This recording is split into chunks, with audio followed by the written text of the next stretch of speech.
Why do anxious people avoid social situations even when nothing bad actually happens? Why do people stay in bad relationships or jobs they hate? Escape and avoidance conditioning explain how negative reinforcement creates some of the most persistent and self-defeating behavioral patterns in human psychology, and why punishment so often backfires. Positive reinforcement is the addition of a rewarding stimulus following a behavior, which increases the likelihood that the behavior will occur again.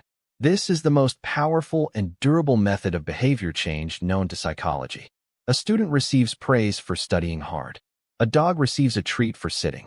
An employee receives a bonus for exceeding targets. In each case, something is added to the situation that makes the preceding behavior more likely in the future. Positive reinforcement works by creating a learned association between the behavior and a positive outcome. Negative reinforcement is among the most misunderstood concepts in psychology. It is not punishment. It is reinforcement that works by removing something unpleasant. Taking aspirin removes a headache, which reinforces aspirin taking. Putting on a seatbelt silences the beeping alarm, which reinforces buckling up. Leaving a party to escape social anxiety reinforces avoidance. In every case, a behavior is strengthened because it ends or prevents something aversive. The word negative refers to the subtraction of a stimulus, not to a negative outcome. Positive punishment involves adding an aversive stimulus following an unwanted behavior, which decreases the likelihood of that behavior recurring.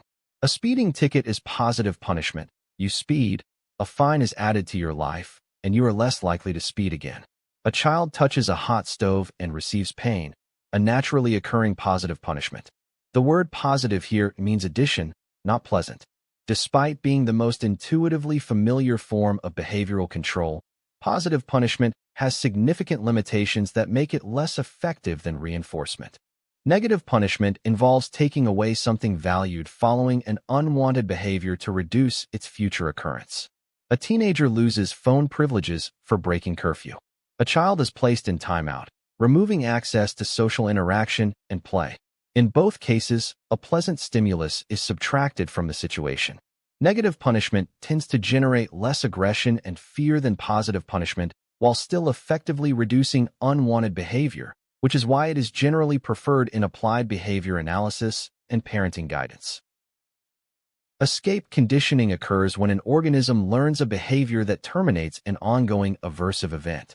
The behavior is negatively reinforced because it ends something unpleasant. Turning down the volume on a loud noise, leaving a heated argument, or taking pain medication for a headache are all examples of escape conditioning. The behavior occurs after the aversive stimulus has already started. This is a natural and often adaptive response, but in anxiety disorders, it can lock people into patterns that prevent them from learning that the feared situation is actually safe. Avoidance conditioning is a step further than escape. The behavior prevents the aversive stimulus from ever starting. Someone who calls in sick to avoid a stressful presentation has not escaped anxiety. They have avoided it altogether. Avoidance is one of psychology's most robust phenomena and also one of the most clinically important. People with phobias, social anxiety, PTSD, and OCD are all powerfully maintained by avoidance. The behavior is reinforced by the relief of not experiencing the feared outcome, a relief so immediate and powerful that it drowns out long-term costs. The central paradox of avoidance is that it is self-maintaining. When you avoid the feared situation, you feel immediate relief, which reinforces the avoidance. But you also deprive yourself of the disconfirming information that would reduce fear, the experience that nothing bad actually happens. This is why phobias and anxiety disorders persist for years or decades without treatment. The avoidance prevents extinction from ever occurring. Exposure therapy works precisely by forcing contact with the feared stimulus without avoidance, allowing the fear response to extinguish. Punishment's fundamental weakness is that it tells organisms what not to do, but gives no information about what to do instead. A child punished for hitting learns to suppress hitting in the presence of the punishing authority, but has not learned pro-social alternatives like using words or walking away. The suppression is often situational rather than general. Behavior returns when the threat of punishment is absent. This is why prisons that rely primarily on punishment show high recidivism. The underlying behavior has been suppressed, not replaced.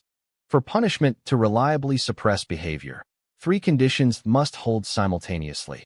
It must be immediate, occurring within seconds of the behavior. It must be consistent, following the behavior every single time without exception. And it must be sufficiently intense to be aversive, but not so severe as to cause lasting harm. In real-world settings, classrooms, homes, workplaces, and the criminal justice system, these conditions are almost never met simultaneously. Punishment is delayed, inconsistent, and calibrated by factors other than behavior, which explains its chronic underperformance. Beyond its ineffectiveness, punishment produces serious side effects documented across decades of research. It generates fear and anxiety in the punished organism, not just toward the punished behavior, but toward the punishing agent and the entire context. This is why children punished harshly by parents develop fear and avoidance of those parents, not just the behaviors. Punishment also models aggression. Organisms punished physically learn that aggression is an acceptable response to unwanted behavior, which is one reason physical punishment of children is associated with increased aggression. Operant conditioning is not just a laboratory curiosity, it is running your life. The apps on your phone use variable ratio schedules. Your avoidance of difficult conversations is maintained by negative reinforcement.